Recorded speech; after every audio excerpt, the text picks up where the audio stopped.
Hello ওয়াইবিস family, কেমন আছেন সবাই? আশা করি ভালো আছেন।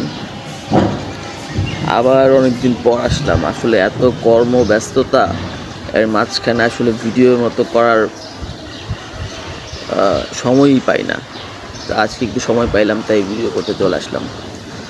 তো কেমন আছেন সবাই? আশা করি ভালো আছেন। আর আইবিএসের পেশেন্টরা তো ভালো থাকে না নর্মালি। তারপরে সবার জন্য দোয়া করি, সবার জন্য সুস্থ থাকে, ভালো থাকে। আর আইবিএস নিয়ে তো অনেক কথাই বলছি, তো আজকে একটু কথা বলবো আইবিএস নিয়ে। সবাই একটু কেয়ারফুলি শুনবেন।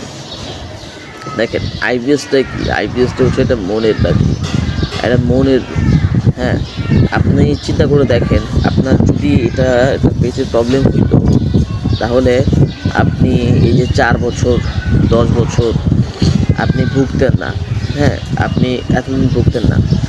আপনার এটা একটা মাইন্ডের প্রবলেম।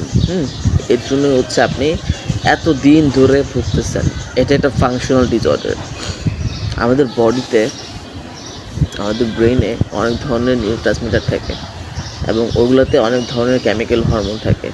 এর মধ্যে সবচেয়ে বেশি ইম্প্যাক্ট ফেলে হচ্ছে ডোপামিন। ডোপামিনটা কি? ডোপামিন হচ্ছে একটা ফিল গুড হরমোন। বাট এই ডোপামিনটা যখন বাড়ে, মানে হাই ডোপামিন বলে, লো ডোপামিন বলে। তো যখন আপনার শরীরে ডোপামিন লেভেলটা অনেক বাড়বে, তখন আপনার স্যারোটোনিনটা কোলাপস করবে। আপনি যত বেশি ডোপামিন বাড়াবেন, তত বেশি স্যারোটোনিনটা কমবে। এই জন্য করতে হয় কি, ডোপামিন 2 অ্যান্টাগনিস্টটাকে ব্লক করতে হয় এবং স্যারোটোনিনকে রিঅ্যাক্টিভ করতে হয়। এই জন্য আর্টিফিশিয়ালি স্যারোটোনিন এনহ্যান্সার দেওয়া যায় আর ডোপামিনটাকে কমাইতে হয়। ডোপামিন কমাইতে পারলে আপনার বডি স্যারোটোনিনটা রিলিজ করতে পারবে। আর 95% স্যারোটোনিন রিলিজ হয় আমাদের পেট থেকে, গাট থেকে। সো গাটের রিসিপ্টরগুলোকে যদি অ্যাক্টিভেট করতে পারেন, গাট থেকেই আপনার অটোমেটিক্যালি স্যারোটোনিনটা রিপ্রোডাকশন হবে। বাকি 5% হয় নিউরোট্রান্সমিটার থেকে। যখন ব্রেন এবং গাট দুইটাকে আপনি ফিক্স করতে পারবেন, ঠিক করতে পারবেন, সেদিনই আপনি আইবিএস থেকে মুক্তি পাবেন। আইবিএস থেকে মুক্তি পেয়েছে অনেক পেশেন্ট, এবং আমি নিজে আমার কথাই বলি, আমি যে অবস্থায় ছিলাম, আমার যে প্যানিক ডিসঅর্ডার ছিল, আমার যে পরিমাণ এংজাইটি ছিল, হতাশা ছিল, পেটের সমস্যা ছিল, লুজ মোশন ছিল, তারপর কাদা কাদা ছিল, এগুলো আজকে 4-4.5 বছর যাবত নাই। আমি সম্পূর্ণ সুস্থ, ওয়েট সব ঠিক আছে আমার। কীভাবে এটা? হ্যাঁ, আমি নিজে অনেক বেশি রিসার্চ করছি, অনেক বেশি পড়াশোনা করছি।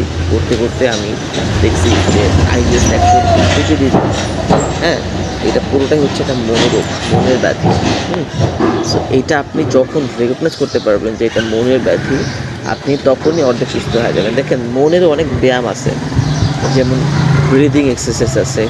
আপনারা চাইলে কোনো সাইকোলজি দেখে আপনার কাউন্সিলিং করতে পারেন। কাউন্সিলিংটা খুবই হেল্প করে আইবিএসের। তারপর প্রাণায়াম আছে, এটা আপনি ইউটিউব থেকে করতে পারেন। তারপরে যোগা আছে, মেডিটেশন আছে, এগুলো করতে পারেন। আপনার পেটের জন্য আপনি কোনো ব্যায়াম করবেন না, পেটের জন্য আপনি কোনো চিন্তা করবেন না। আপনি চিন্তা করবেন আপনার মাইন্ড নিয়ে, আপনার মন নিয়ে।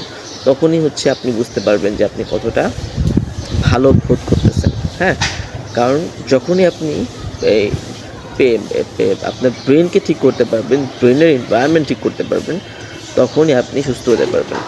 আপনি খেয়াল করে দেখবেন, আপনি যদি খুব একটা ফ্রেশ সাউন্ড স্লিপ ঘুমান, 8 ঘন্টা 10 ঘন্টা যদি আপনি ঘুম দেন, দেখবেন আপনার পেটের সমস্যা অর্ধেক চলে গেছে উইদিন 1 ডে। এটা কেন হয়? কারণ যখন আপনি ঘুমান, তখন ন্যাচারালি আপনার বডিতে সেরোটোনিনটা ইনহ্যান্স হয়, ডোপামিনটা আস্তে আস্তে কমে যায়, আপনার সাউন্ড স্লিপ ঘুম হয়, মেলাটোনিনটা রিপ্রোডাকশন হয়। তখন হচ্ছে আপনি আপনার পেটটাকে ভালো রাখতে পারেন। সো গাট হেলথ ঠিক করতে হইলেও আপনাকে ব্রেনের হেলথ ঠিক করতে হবে। ঠিক আছে? আপনি আপনি আপনি যদি মুসলিম হন, আপনি কোরআন শরীফ পড়বেন, নামাজ পড়বেন, ভালো কাজ করবেন, তাহলে দেখবেন আপনার ব্রেনটা পজিটিভ। যেহেতু এটা বলছি থট প্রসেসের প্রবলেম, পুরোটাই হচ্ছে একটা থট প্রসেসের প্রবলেম। সো আপনি যখন আপনার থট প্রসেসকে চেঞ্জ করতে পারবেন, যেমন হচ্ছে আপনি কোরআন শরীফ পড়লেন, আপনি 5 ওয়াক্ত নামাজ পড়লেন, আপনি আপনি রাতে আর্লি ঘুমায় গেলেন, আপনি আপনি সকালে খুব আর্লি ঘুম থেকে উঠলেন, একটু ব্যায়াম করলেন, হ্যাঁ, একটু এক্সারসাইজ করলেন, তাহলে দেখবেন যে আপনার বডিটা আবার আগের মতো হয়ে যাচ্ছে। আর মেডিসিন তো মাস্টই লাগবে, কারণ মেডিসিন ছাড়া কেউ ভালো হয় না।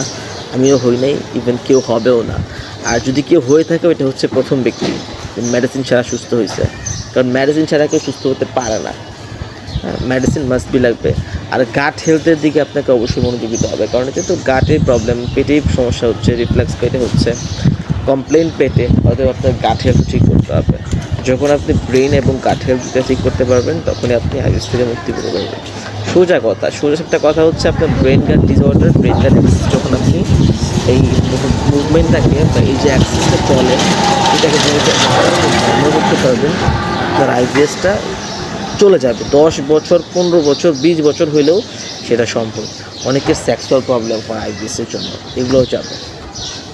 ঠিক আছে? সো আর কি বলবো, আর কিছু বলার নাই। আমি ভিডিও লং করব না।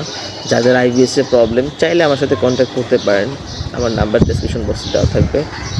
যদি চান কন্ট্যাক্ট করতে পারেন আমার সাথে। আমি এটা বুঝি, হ্যাঁ, আমি এটাকে ধারণ করি এবং এটা আমি জানি এটা কি, আমি এটার কোডটা জানি। এই জন্য আইবিএসের পেশেন্ট আমাকে অনেকে ফোন করেন, আমার থেকে অনেকেই অনেক রকমভাবে জানতে পারছে, করছি, যতদূর পারছি করছি, করে আমি এখান থেকে বের করছি। আমার এরকম এক্সপিরিয়েন্সও অনেক বেশি আইবিএস থেকে বের করার। সো আপনারা যারা আইবিএসের পেশেন্ট তারা অবশ্যই মাইন্ডকে ঠিক করেন, আপনার ব্রেনকে ঠিক করেন, আপনি পর্যাপ্তভাবে ঘুমান, আপনি নামাজ আদায় করেন, আপনি ফাস্টিং করেন, রোজা রাখেন, আপনি আইবিএস থেকে বের হয়ে যাবেন।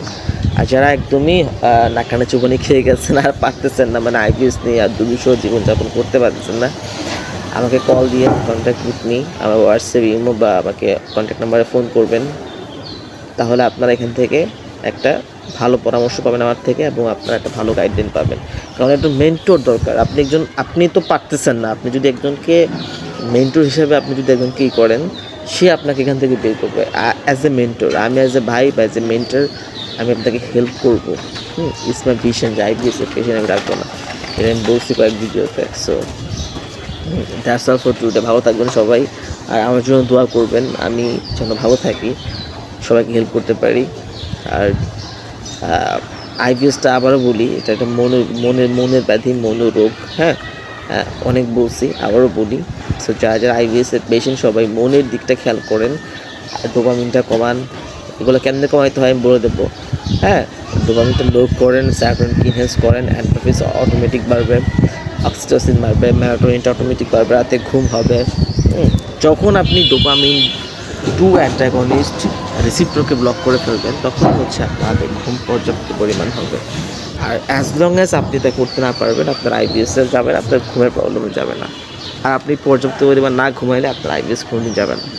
সোজা কথা, একটা আরেকটার সাথে লিঙ্কড। হ্যাঁ, একটা আরেকটার সাথে উপরুক্ত। হ্যাঁ, এটা এই আর কি। তো ঠিক আছে, ভালো থাকবেন, আমার জন্য দোয়া করবেন। That's all for today. ধন্যবাদ সবাইকে।